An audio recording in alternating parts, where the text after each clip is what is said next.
Voulez-vous savoir comment nous aidons à garder notre eau propre? La région des lacs expérimentaux, ou l'IISD-ELA, recherche les impacts des activités humaines sur l'environnement. Mais les expériences ne se font pas dans un laboratoire.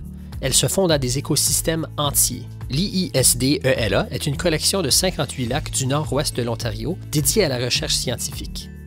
Ce laboratoire à l'échelle d'un lac est unique au monde. Parce que toute vie dépend de l'eau, nous étudions les impacts des contaminants aquatiques. Les preuves tirées de ces expériences écosystémiques aident au gouvernement à prendre de meilleures décisions et à protéger notre eau et notre planète. Voici quelques sujets que nous recherchons. Le mercure.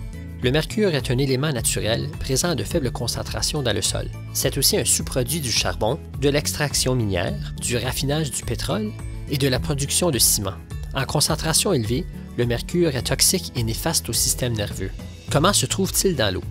Le mercure est souvent libéré dans l'atmosphère par les émissions industrielles. Le mercure inorganique s'accumule dans la pluie et tombe sur la terre, les lacs et les rivières. Il est ensuite transformé par des bactéries en méthylmercure, un élément toxique qui peut s'accumuler chez les humains et les animaux. Pourquoi est-ce un problème? Le méthylmercure est absorbé par les bactéries et les algues. Ceux-ci sont dévorés par le zooplancton et les invertébrés, qui sont ensuite mangés par les petits poissons, qui à leur tour sont mangés par les grands poissons prédateurs. Les concentrations de méthylmercure augmentent à chaque étape de la chaîne alimentaire, dans un processus appelé la bioamplification. Les concentrations les plus élevées se trouvent chez les gros animaux. Les humains sont principalement exposés au mercure en mangeant du poisson contaminé. Néanmoins, c'est l'une des sources de protéines les plus saines. Dans les zones où la contamination est plus élevée, il vaut mieux éviter de manger les poissons plus grands et plus âgés. Comment savons-nous? Pendant 7 ans, les chercheurs ont ajouté 1/6 d'une cuillère à thé de mercure inorganique à un lac et son paysage environnant pour imiter le mercure tombé de la pluie. Des formes uniques de mercure pouvant être détectées à l'aide d'équipements spécialisés ont été ajoutées directement au lac par bateau et au paysage environnant par avion. Cela a permis aux chercheurs de distinguer le mercure unique du mercure naturel et de déterminer les effets de ce mercure unique sur chaque partie de l'écosystème. Les résultats. Le mercure ajouté directement au lac a entraîné une augmentation rapide de méthylmercure dans les poissons et les organismes aquatiques.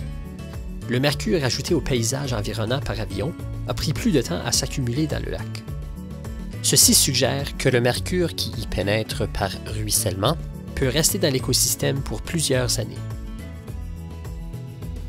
Lorsque les chercheurs ont cessé l'ajout du mercure, les concentrations ont diminué de 80% en 4 ans.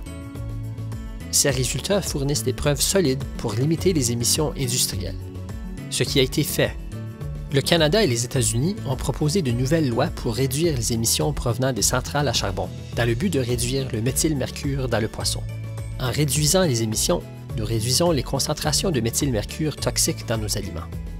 La recherche à la région des lacs expérimentaux de l'IISD nous aide à comprendre les effets des humains sur l'environnement, ce qui nous permet de prendre de meilleures décisions, gardant notre eau et nos écosystèmes propres et sains.